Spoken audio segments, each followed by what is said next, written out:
Shalom saudara yang terkasih dalam Tuhan Yesus Kristus. Selamat pagi dan selamat datang dalam Renungan Harian Kristen Morning Hope. Kiranya saudara dalam keadaan yang sehat, dipenuhi oleh sukacita dan damai sejahtera. Hari ini kita akan merenungkan kebaikan Tuhan dalam hidup kita melalui firman Tuhan, dan kiranya firman Tuhan senantiasa menjadi kekuatan kita dalam memulai dan melakukan segala kegiatan kita di sepanjang hari ini. Namun sebelum kita merenungkan kebenaran firman Tuhan, mari kita berdoa. Bapa kami yang di surga, Bapa yang kami muliakan dan kami sembah, dalam nama Yesus Kristus, kami mengucap syukur untuk hari yang baru ini. Kami juga bersyukur untuk pemeliharaan, kekuatan, kesehatan, serta anugerah yang telah Engkau berikan. Bapa kami yang di surga, kami menyerahkan ke dalam tangan-Mu segala apa yang kami lakukan di hari yang baru ini. Kiranya Tuhan memberkati dan menyertai segala kegiatan yang kami lakukan sepanjang hari ini. Bapa kami yang di surga, sebelum kami beraktivitas, kami mau merenungkan firman-Mu. Kiranya Tuhan yang memimpin agar kami semakin mengerti firman-Mu dan juga dapat melakukannya dalam kehidupan kami hari ini. Terima kasih ya Tuhan, kami menyerahkan semuanya ke dalam tangan pengasihan-Mu. Dalam nama Tuhan Yesus Kristus kami berdoa. Amin. Mazmur 51 ini merupakan mazmur pengakuan dosa yang paling indah. Ini adalah pengakuan dosa Daud setelah Nabi Nathan menegur dia karena perzinaannya dengan Batsheba. Daud meminta belas kasihan Tuhan karena ia tahu bahwa ia telah berdosa kepada Allah. Ia sadar bahwa hanya Allah yang dapat menghapus dosanya. Ia tahu bahwa Allah yang dia sembah adalah Allah yang penuh rahmat dan belas kasih.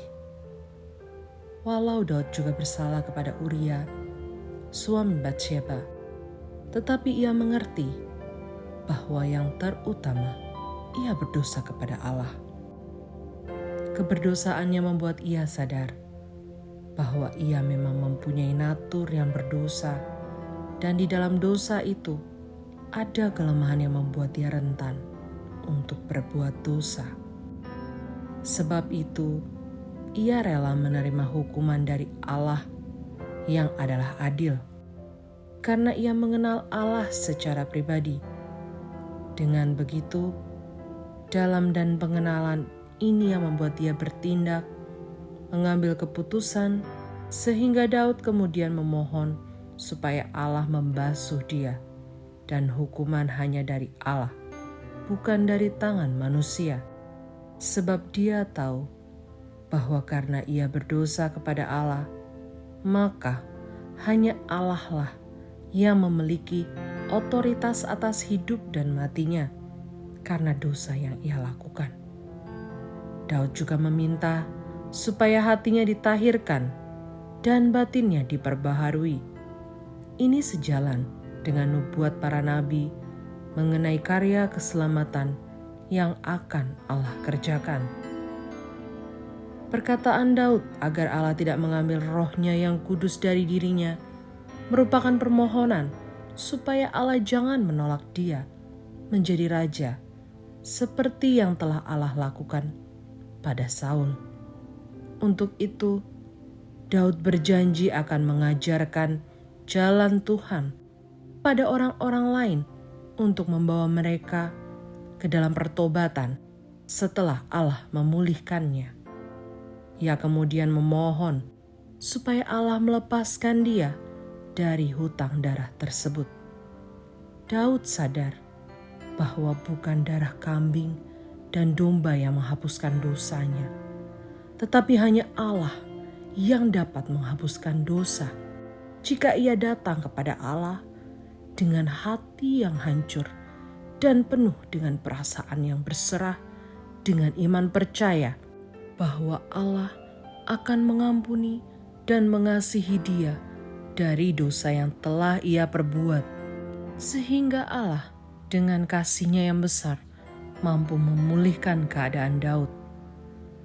Pertobatan Daud dari dosa yang begitu mengerikan dan pengampunan Allah yang begitu ajaib menunjukkan bahwa tidak ada dosa apapun yang dapat memisahkan umat Allah dari kasih Allah jika ia sungguh-sungguh bertobat. Kasih Allah yang begitu besar tidak bisa dibatasi oleh apapun, karena kasih itu mengalahkan dosa sepekat apapun, dan dalam keadaan kelam, kasih Allah mampu mengubah yang hina menjadi mulia. Saudara, mungkin di dalam kehidupan kita masing-masing, kita pernah merasa bahwa kita sekarang ini memiliki banyak sekali dosa, baik itu dosa sekarang atau dosa kesalahan dan kebodohan kita di masa lalu yang begitu memalukan dan najis, sehingga kita merasa tidak layak di hadapan Tuhan dan secara tidak langsung kita menjauh dari Tuhan. Perasaan minder dan tidak layak yang kita alami adalah perasaan yang timbul akibat kurangnya persekutuan dan komunikasi dengan Allah. Sehingga terkadang kita merasa sangat jauh dari Tuhan dan Tuhan tidak mau melihat kita, ataupun perasaan tidak layak itu terus menyelimuti pikiran kita yang akhirnya membuat kita mengalami kekeringan secara rohani. Namun dari kisah Daud di atas, kita belajar bahwa Allah itu sangat mengasihi kita. Bahkan dalam keadaan yang sangat berdosa pun, Allah senantiasa memberikan pengampunan ketika Daud bertobat sepenuh hati dan mengakui dosanya di hadapan Tuhan. Hal yang sama juga bisa kita dapatkan ketika kita sungguh-sungguh bertobat dan mengakui dosa kita kepada Tuhan. Dan percayalah, Allah akan mengampuni dan memulihkan hidup kita. Oleh sebab itu saudara, jangan ragu untuk datang dan meminta pengampunan kepada Tuhan. Amin. Bapa di surga, Tuhan kami Yesus Kristus, bersyukur dan sangat melimpah ucapan terima kasih kami ucapkan padamu untuk kasih dan pengampunan yang besar dalam hidup kami. Terima kasih karena Tuhan telah mengasihi kami apa adanya di dalam segala keberdosaan kami. Ajar kami menikmati kasih Tuhan, dan biarlah kasih Tuhan memulihkan hidup kami. Terima kasih Tuhan.